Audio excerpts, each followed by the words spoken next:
Every day, people around the world are forced to flee their homes, not by choice, but by necessity. But who is a refugee? In order to meet the definition of a refugee, the person has to show that they have a well-founded fear of persecution. And this can be on the basis of either race, religion, nationality, membership of a social group, or political opinion.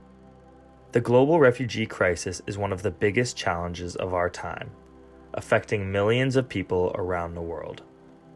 But behind every number is a name and a unique story. This is one of them.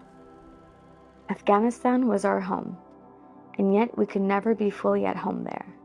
My brother and sisters and I are Hazaras, making us both ethnic and religious minorities.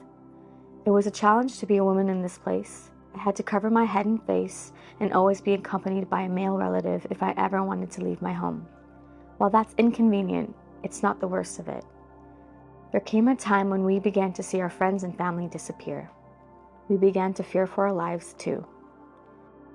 Where do refugees go?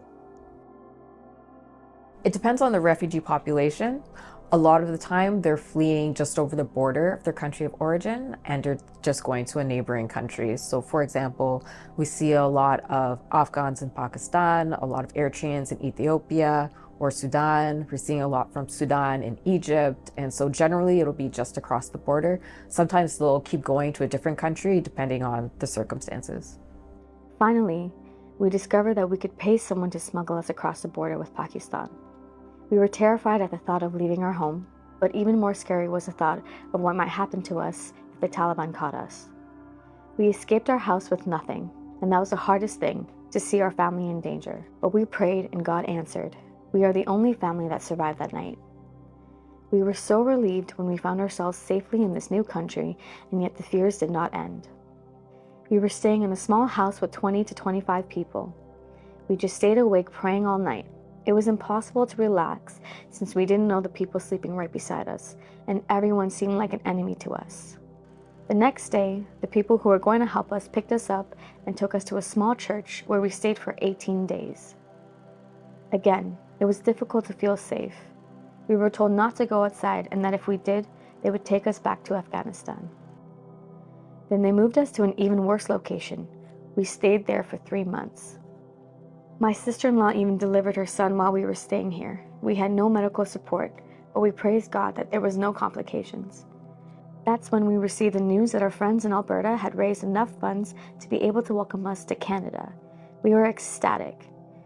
Yet it still took a long time for all the paperwork and details and plane tickets to come through. It was a miracle that we got to the airport. The trip was 12 or 18 hours long, but it only felt like an hour to me.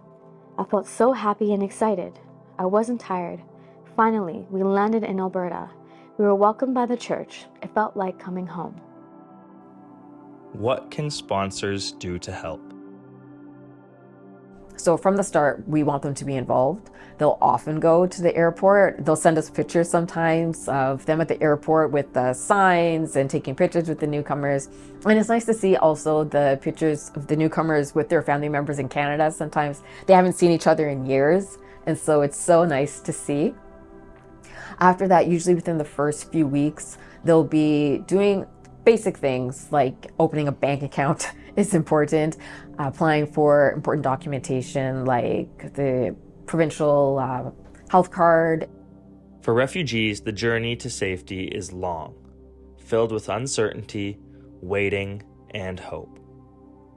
Thankfully, they don't walk it alone. World Renew is there to help families rebuild their lives with dignity and support.